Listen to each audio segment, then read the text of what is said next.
Bueno, entonces hoy hablamos un poquito nuevamente de este tema, ¿no? Dolor, resistencia y sufrimiento.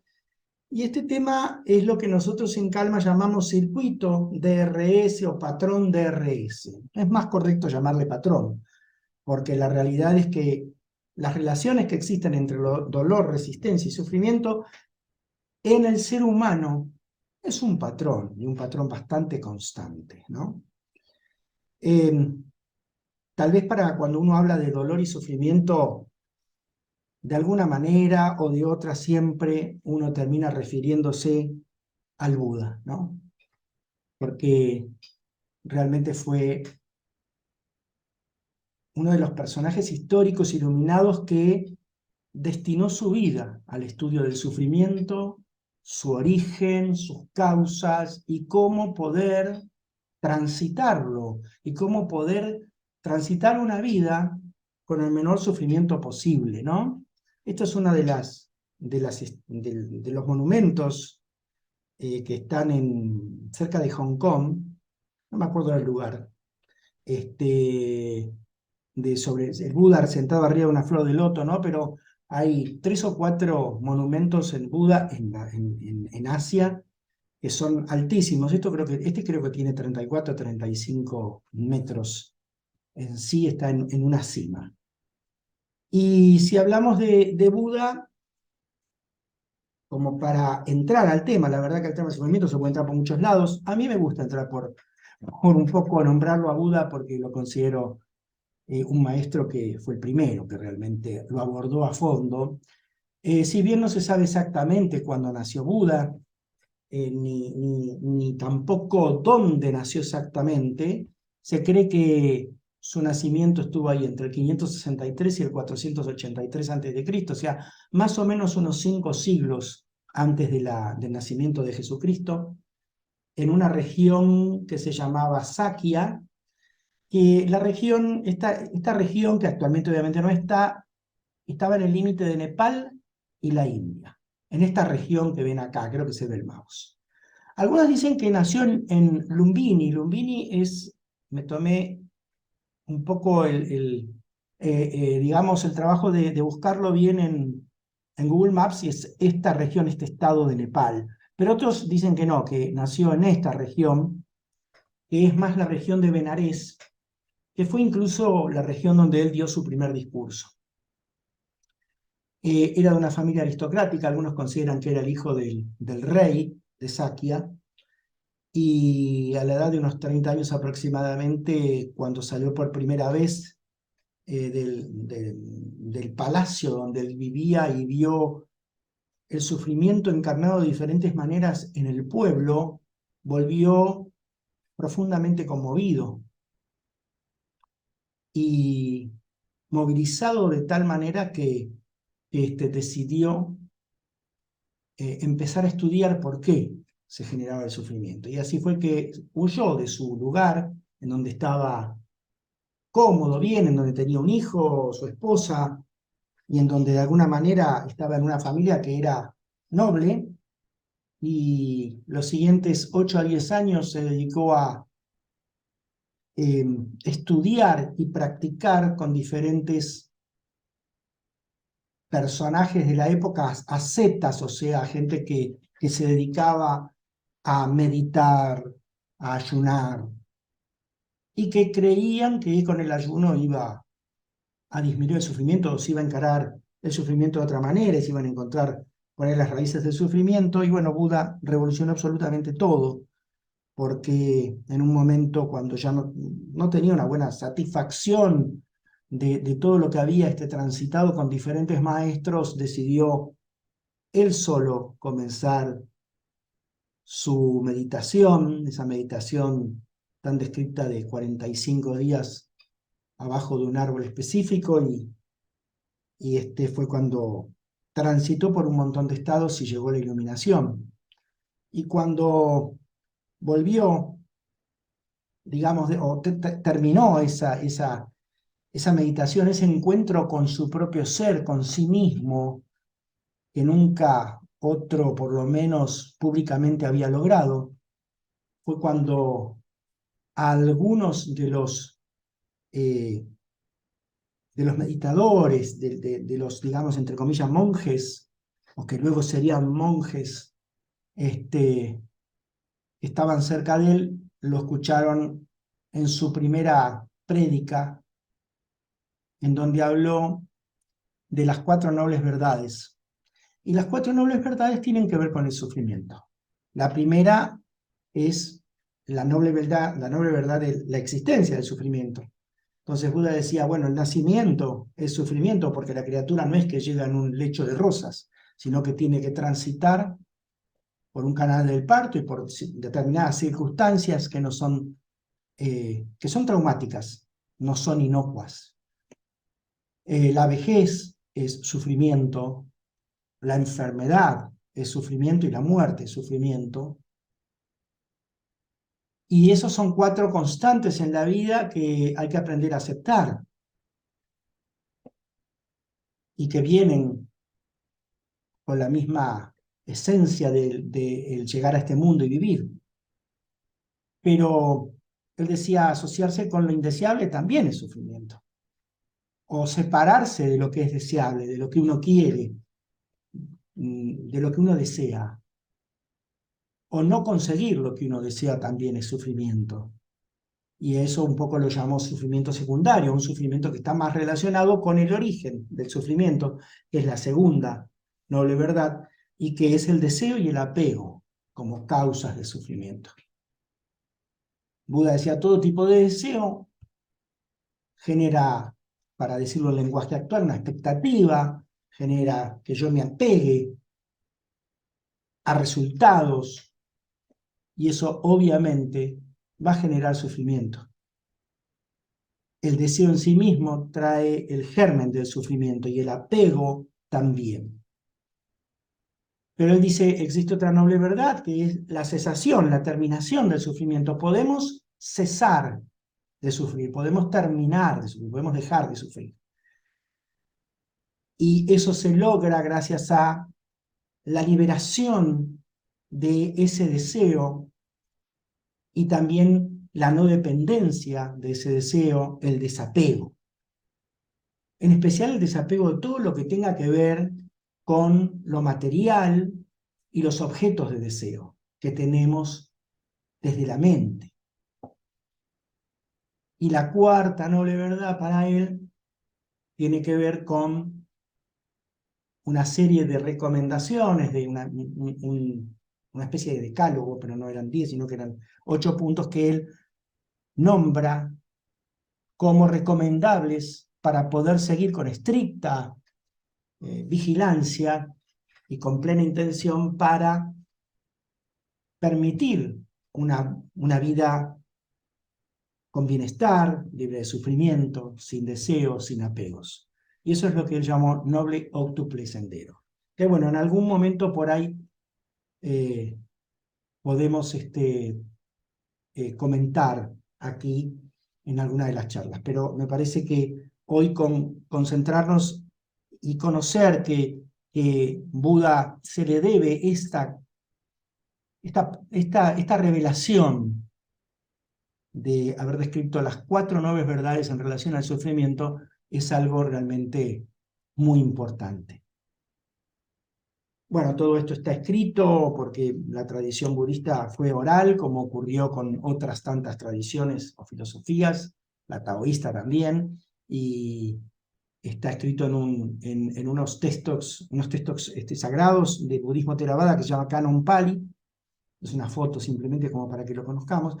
Y cuando lo abordamos en calma, este tema del sufrimiento, lo llamamos, como les dije antes, el patrón de RS, porque siempre los seres humanos tendemos a repetir lo mismo. Algo nos causa dolor, insatisfacción, incomodidad. Y lo primero que hacemos es oponer resistencia.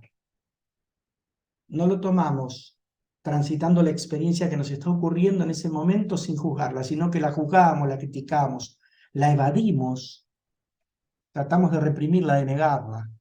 Todo eso son mecanismos de defensa que podemos englobar dentro de el nombre de resistencias.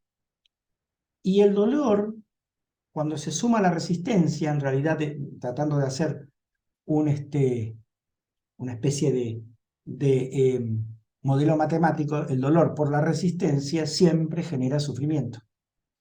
Y es así, es como multiplicativo, porque si yo tengo un dolor, por ejemplo, si yo pudiera evaluar didácticamente, en forma teórica, el dolor de 0 a 10 y una situación en mi vida me genera un dolor de 3, por ejemplo, y le ofrezco una resistencia de 0, o sea, no le ofrezco resistencia a ese dolor, entonces 3 por 0 es igual a 0, mi sufrimiento va a ser 0, no voy a estar sufriendo. Lo voy a tomar como algo que ocurrió con aceptación. Pero si a ese dolor de 3 yo le ofrezco una resistencia de 10, por ejemplo, en una escala que vaya por ahí de 0 a 10, o sea, le ofrezco la máxima resistencia, ya voy a tener 3 por 10, 30 puntos de sufrimiento. O sea, de pasar de 0 de sufrimiento a 30 de sufrimiento hay una profunda diferencia. Entonces, esta fórmula, digamos así, meramente didáctica, solamente didáctica, por supuesto que en la vida no es exactamente así, es como para poder tenerla de referencia y decir, bueno, cada vez que yo pongo resistencia a un dolor, a algo que me está ocurriendo, siempre aparece el sufrimiento. O sea que el sufrimiento es el efecto del dolor por la resistencia que se opone a ese dolor, porque no lo quiere aceptar bajo ningún punto de vista. Y también tener en cuenta que el dolor es universal. Otra cosa que también creo que tenemos que tener en cuenta, porque no existe ninguna persona en el mundo, ni ningún ser humano que haya nacido y transitado en la faz de la tierra que no haya presentado algún momento de dolor. Dolor físico, dolor psicoemocional, ni tampoco existe ningún grupo, en teoría, que haya transitado sobre la faz de la tierra, llámese grupo de trabajo, sociedad, población, lo que fuere, que no haya transitado algún periodo de dolor, de sufrimiento. Entonces, el dolor es universal. Nadie escapa al dolor. Aquellos que creen que están inmunes al dolor es un invento de la mente. Entonces, es muy importante tener en cuenta eso. Y si queremos tratar de describir también didácticamente, porque ayer justamente con Carla charlábamos, esto realmente es lineal, y Carla muy eh, claramente y con mucha reflexión y conocimiento dice, no, esto no es lineal, sino que esto es en círculo. Lo que pasa es que para la próxima hay un círculo, la verdad que no me alcanzaba el tiempo para cambiarlo, pero es cierto, si uno quiere representar esto en forma didáctica, uno diría que el dolor genera un impacto, una herida, y esa herida siempre produce emociones aflictivas que se llaman blandas. ¿Por qué se llaman blandas? Porque esas emociones cuando aparecen nos pueden mostrar con nuestra vulnerabilidad. Por eso se las llama blandas.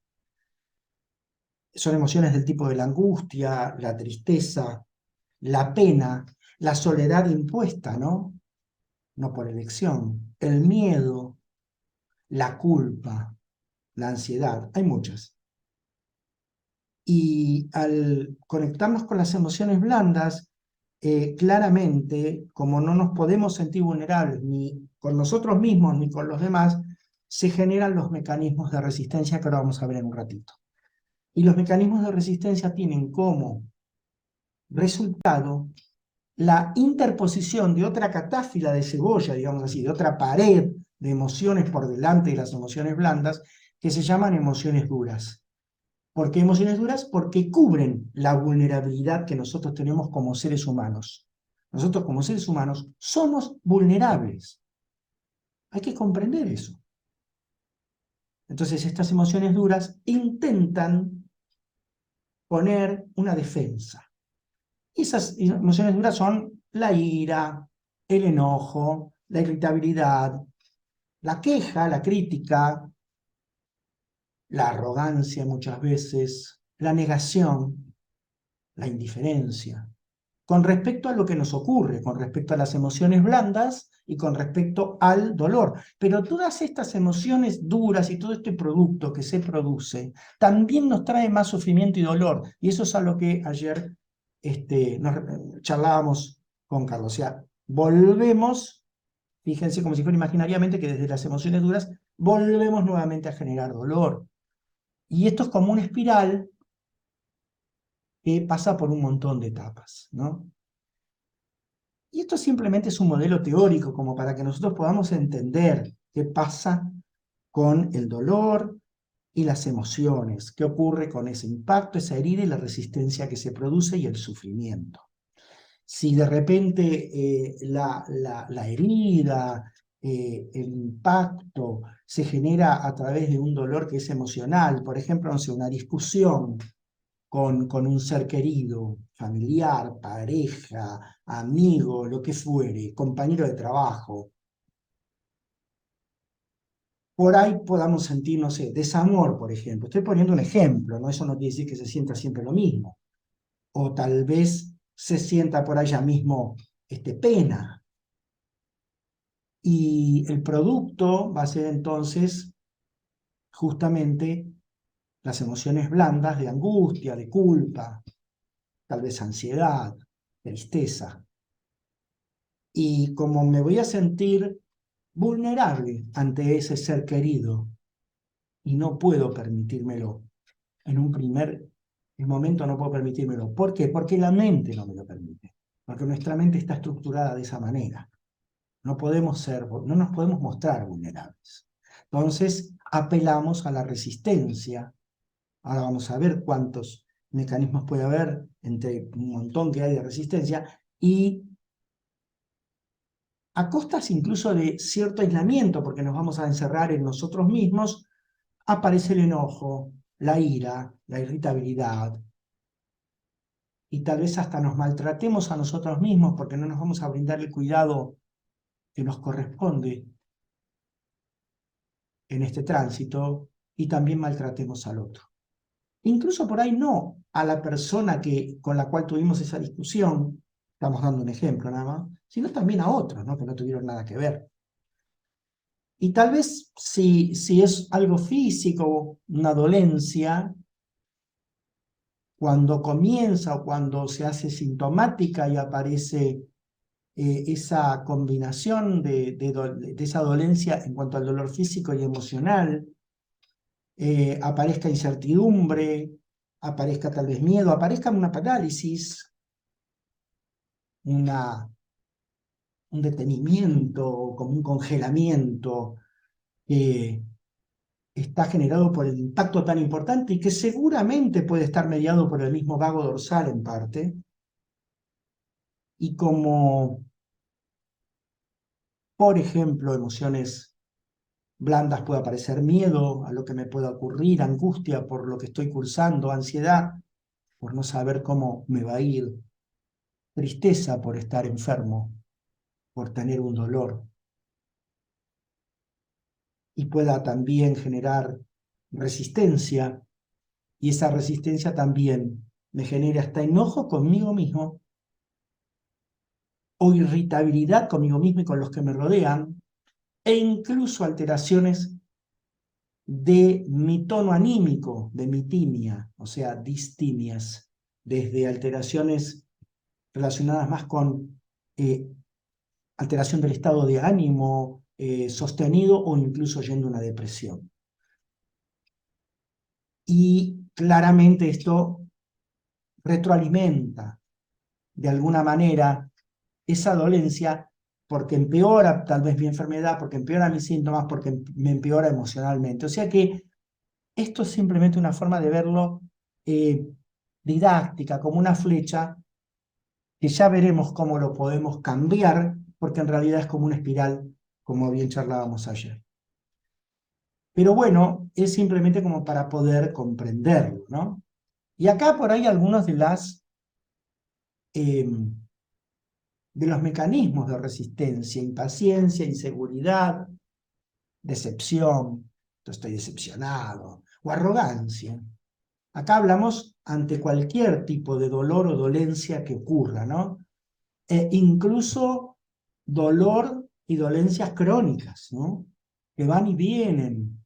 Y por ahí tengo una dolencia que va y viene, y por ahí tengo un dolor emocional que va y viene. Entonces ahí aparece la queja, la crítica, la decepción conmigo mismo, con las personas que me rodean, conmigo mismo en cuanto a por qué estoy enfermo. ¿Por qué? ¿Por qué tengo que estar enfermo yo? La inseguridad, ¿no? O la incertidumbre de no saber qué es lo que me va a pasar, y eso genera ansiedad. O a veces también descontextualizo. Por ejemplo, si alguien me ha hecho daño y yo me siento mal, bueno, pero no, fue en tal circunstancia, es entendible. Y por ahí no es entendible. O lo naturalizo. Y bueno, ¿qué se le va a hacer? Es como una especie de resignación y naturalización del dolor que puedo estar transitando. O lo niego.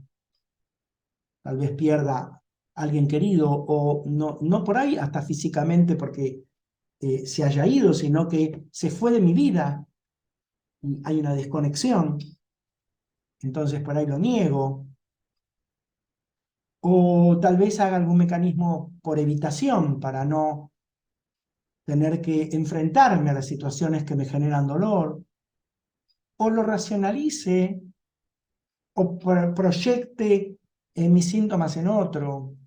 Hay muchos. Esto es una listita de algunas comunes, pero hay muchos y combinadas de situaciones que generan entonces este tipo de resistencias. Y todo esto lleva a mayor sufrimiento.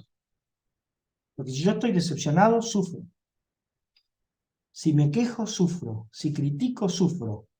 Si soy arrogante, sufro. Si desvalorizo, sufro.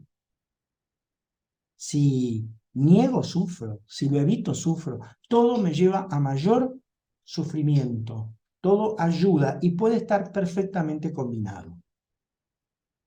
Existen otros factores relacionados con el sufrimiento, por supuesto. El sufrimiento no es igual, si bien es universal, igual por supuesto que el dolor, porque están netamente emparentados, no es lo mismo mi sufrimiento ante una circunstancia que el sufrimiento de la otra persona. Ni tampoco va a ser igual mi sufrimiento en una determinada etapa que en otra etapa de mi vida. Es como cuando decíamos que las emociones se construyen, como se cree actualmente. No hay emociones universales, como decía por ahí Paul Ekman o algunos otros, incluso de alguna manera Darwin, sino que las emociones en el contexto actual son más construidas por cada ser humano y, y son particulares. Bueno, lo mismo ocurre con el sufrimiento. Y no es ilógico, porque si el sufrimiento tiene una gran cuota de relación con las emociones, es muy lógico que el sufrimiento también, en cuanto a sus síntomas, su profundización, el grado de sufrimiento también se construya. Y eso puede tener relación también con el estilo de apego, o sea, el modo de crianza, como se le dice vulgarmente.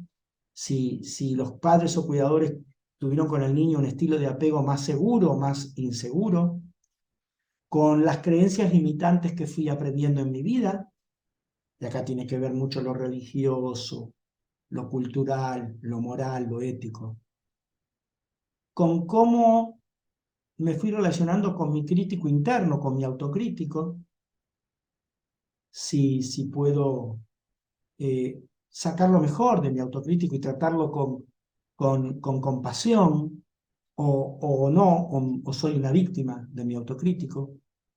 También, por supuesto, tiene que ver con los factores del contexto social y cultural donde me desarrollé,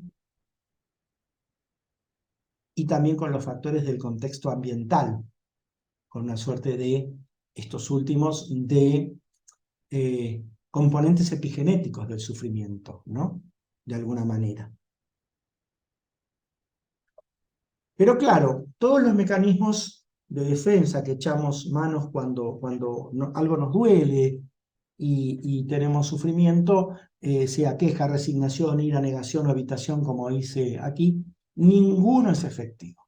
podemos usarlo una y otra vez, podemos seguir viviendo, por supuesto, pero ¿con qué calidad de vida?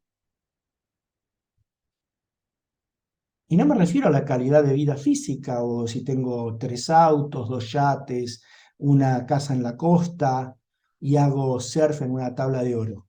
No, estoy hablando con la calidad de cuidado y cómo estoy yo, mi ser. No tengo una buena calidad de vida, seguro, en ese aspecto. No importa lo que tenga, porque el único camino que lleva a que el sufrimiento cese, como bien decía Buda en su momento, terminar con el deseo, con el apego, es la aceptación. La aceptación es el mecanismo correcto para poder transitar el sufrimiento, el dolor, todo lo que nos va ocurriendo en la vida, porque la vida es así. La vida es dinámica, nada es permanente, todo es impermanente en la vida. Entonces, si yo me apego y deseo y, y entro en dependencia con determinadas circunstancias o objetos de deseo en la vida, voy a sufrir. En vez de aprendo a aceptar que tengo que ir transitando la vida según la experiencia del momento presente, puedo ir preparándome mejor y puede ir reduciéndose mi tasa de sufrimiento. O sea que si voy hacia el lado de la resistencia, hacia la derecha en esta gráfica, voy hacia el sufrimiento. En vez si voy hacia abajo y tomo conciencia de todo esto que estamos hablando hoy y de que estoy sufriendo y me doy cuenta de que ese sufrimiento también es impermanente en mi vida y lo tomo transitando la experiencia presente sin juzgarla, sin criticarla, sin apegarme a ella, sin desear que, o sea, con aceptación, ya doy otro paso, toma de conciencia, aceptación, sin críticas y empiezo a tratarme más amablemente. O sea que si voy hacia abajo, voy por el camino correcto, en donde mi monto de sufrimiento va a ser muchísimo menor. Porque hay 3 puntos claves, y esto ya en la luz, siguiendo el alineamiento del programa Calma, que tienen que ver con el tránsito en el sufrimiento. Una es la aceptación, la otra es la amabilidad o meta hacia mí mismo y hacia los otros, y la otra es brindarme autocompasión. La aceptación es un proceso individual, todos estos son procesos individuales, pero es voluntario también. No aparece la aceptación como una inspiración divina. Yo tengo que tener la predisposición para aceptar. Tengo que colocarme en otra posición para aceptar y permitirme que la experiencia presente se desarrolle sin mi intervención, sin mi deseo, sin apegarme, sin criticarla, sin juzgarla, sin tener expectativas, transitándola a medida que transcurre y recibiéndola tal cual llega. No es fácil, por supuesto que no es fácil. Hay circunstancias en la vida que son más fáciles permitirme fluir con la vida, decirle sí a la vida, y hay circunstancias que son muy difíciles, pero obviamente no es necesario ni que las nombremos, pero podemos también cultivar la aceptación en esas situaciones difíciles. O sea, tratar de ir transitándola hasta no generar más evitación, no generar más gratificación inmediata, más deseo. O sea, ir transitando la vida, como dice abajo, como un proceso, viviéndolo momento a momento, en el presente.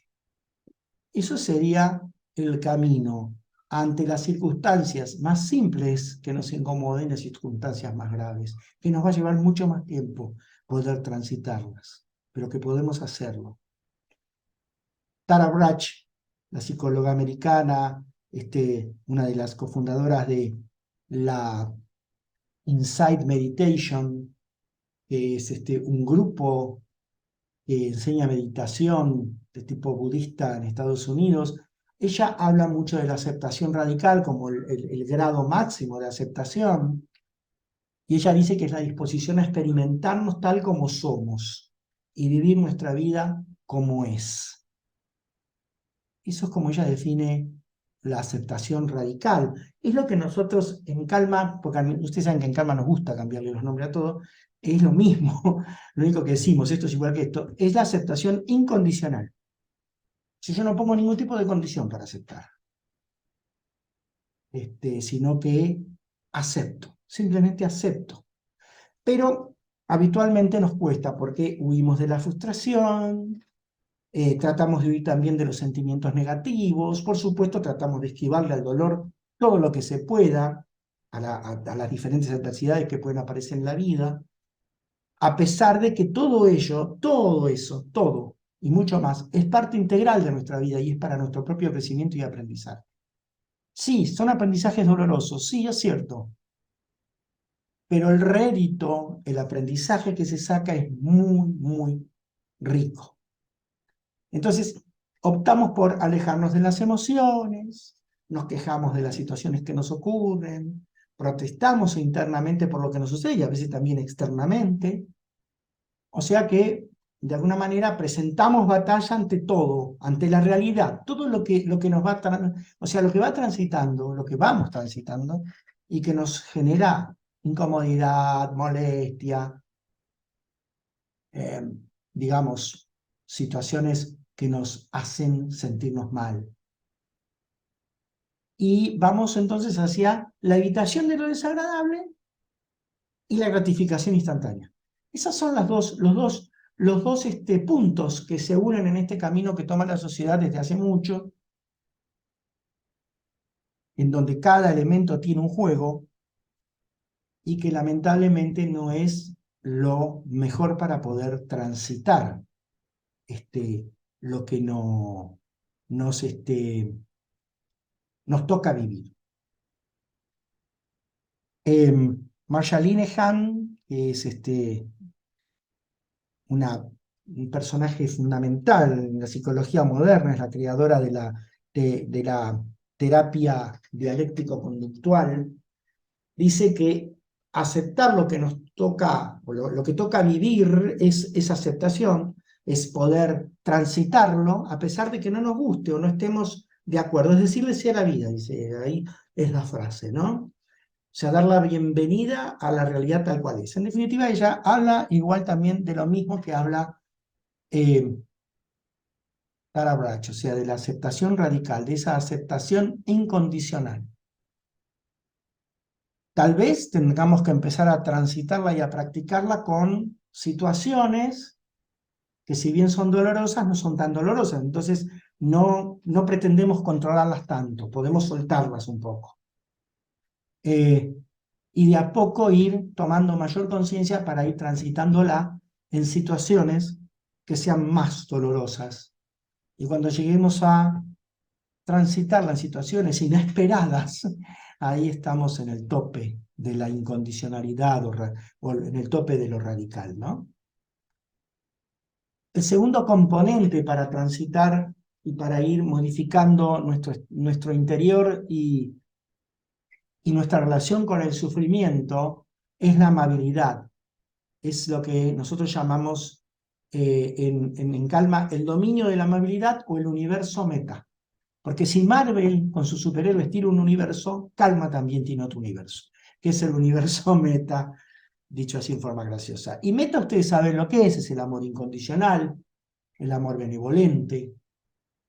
Y ese universo meta, esa que lo vamos a tocar más en detalle el próximo miércoles, ese universo meta tiene que ver no solo con meta, con el amor incondicional, sino que también tiene que ver con la compasión. También tiene que ver con la ecuanimidad, también tiene que ver con la alegría empática, también tiene que ver con el perdón y la gratitud.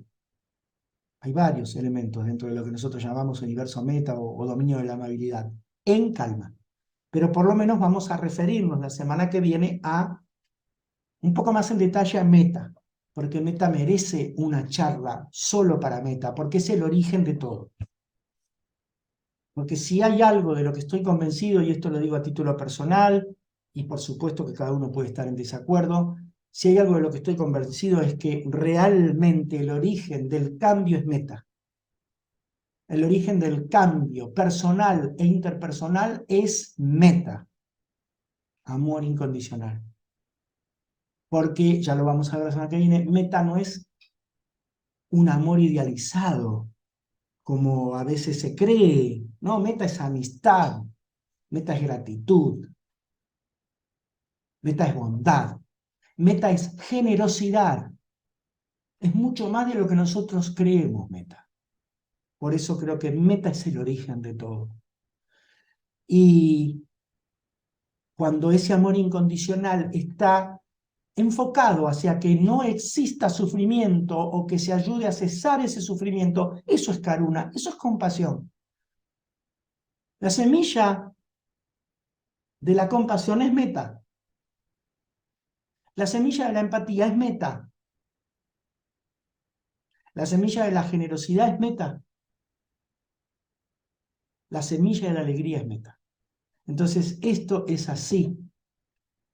Y en palabras del Dalai Lama, y teniendo en cuenta que el amor, según el budismo, es ese sentimiento puro, benevolente, que se otorga en forma absolutamente desinteresada hacia otro ser vivo, el Dalai Lama dice, el amor incondicional o meta es el sentimiento de que todos los seres sintientes, o es la emoción o la motivación, de que todos los seres sintientes sean felices, de que todos seamos felices. En realidad hay que incorporarse, ¿no? Y la compasión es esa motivación que tiende a que el deseo es que todos los seres sintientes estén libres de sufrimiento. Simplemente por dar un concepto relacionado a lo que el Dalai Lama explica en sus libros, en sus conferencias. Es más o menos así los dos conceptos. La semana que viene por ahí lo abordamos con un poco más de profundidad. Meta es otro componente fundamental para transitar el sufrimiento, para desapegarnos del sufrimiento. Sigo insistiendo, meta es el origen de todo. Y la autocompasión es fundamental. Y es fundamental porque en realidad, y también un poco como, no voy a decir parafraseando porque no lo voy a decir exactamente como lo dice, pero evocando al Dalai Lama, él dice, los occidentales, es muy gracioso lo que dice, son como raros, porque no tienen autocompasión, no se quieren a sí mismos, y en un momento de su vida van al psicólogo para que les enseñe a cómo quererse a sí mismos y cómo ponerse en primer lugar, cómo aprender a quererme a mí mismo, cómo aprender a ser compasivo conmigo mismo, cuando en la sociedad oriental eso es lo primero que se desarrolla, que se enseña. Por eso las dos sociedades son tan diferentes, ¿no? Entonces, la semilla de la autocompasión es meta también. Y en palabras, o basándonos en este gran maestro que es Vicente Simón, el doctor Vicente Simón, él dice la autocompasión pasa por el lado de que empecemos a tomar conciencia, en especial de que no estamos bien, de nuestro estado de malestar, que salgamos de la mente que está en piloto automático y entonces no registra nada, y está con la atención dividida, y va saltando esa atención dividida de una cosa a la otra, como si fuera el mono en la rama, que una vez que tomamos conciencia, o sea que de alguna manera practicamos mindfulness, atención plena hacia nosotros mismos, toma de conciencia, empecemos a habitar nuestro cuerpo. Enfoquemos entonces la atención en la respiración, como hicimos en el ejercicio de comienzo. Bajar entonces de la mente al cuerpo y habitarlo, y habitar sus sensaciones. ¿Qué es lo que siento en este momento? ¿Cómo me siento? ¿Qué me pasa? Y al encontrarse con el malestar, e incluso sentirlo con nombre y apellido. Estoy triste, tengo culpa, siento vergüenza, tengo angustia, pueda aceptarlo. No lo critique, no me aísle, lo acepte y cuando lo acepto pueda brindarme meta a mí mismo, brindarme afecto hacia ese malestar en vez de criticarme, con el objetivo de que cese el sufrimiento. Y eso es compasión, es autocompasión. Entonces estos son los 3 momentos de la autocompasión que, si bien yo me baso en lo que el doctor Vicente Simón enseña y que pude también aprender en uno de sus talleres, sino que también esto lo dice Kristin Neff, Christopher Germer, los creadores del modelo MSC, lo dice también de una manera u otra Paul Gilbert, el creador de modelos FT, o la gente de Stanford con su modelo CST, todos los modelos o programas compasivos y autocompasivos. Y entonces si lo comparamos, a la izquierda ponemos el grafiquito didáctico de si tengo una discusión, una desconexión con una persona querida y eso me genera desamor, pena, tristeza, y empiezo a sentir angustia y culpa por haber discutido y haber reaccionado, y entonces de repente mi resistencia hace que me aísle, que empiece a tener enojo, ira, irritabilidad. En este combo de cosas, en esa flechita didáctica, me voy a la derecha y digo, ¿qué tengo que hacer? Tomar conciencia de mi estado de angustia, de pena. Primero voy a percibir las emociones duras, no les quepa la menor duda. Tengo que tener mucho tiempo de práctica y de estar transitando para percibir las duras con las blandas y saber diferenciarlas. Por ahí voy a percibir las duras, no importa lo que perciba. Percibir el estado de malestar, y si puedo ponerle nombre y apellido, bárbaro. Salir entonces ya de la mente en piloto automático, porque la mente en piloto automático no me va a permitir registrar todo esto, voy a estar en cualquier otro lado. Irme al cuerpo, a la respiración, ¿para qué? Para permitir espacio a esas emociones, a esas sensaciones, y habitar entonces el cuerpo y lo que el cuerpo tiene para decirnos. Y al encontrarme con el malestar, aceptarlo, aceptar, estoy enojado, tengo ira, tengo bronca, y respirar y brindarme afecto, y tal vez solo eso vaya pelando la cebolla y diga, tengo angustia, tengo culpa, tengo pena, tengo tristeza, estuve mal, y pueda perdonarme a mí mismo, brindarme amor a mí mismo, voy a inventar algo, compasionarme a mí mismo. Por eso es interesante ver ambos gráficos, ambas imágenes juntas. Permite como interconectarlas.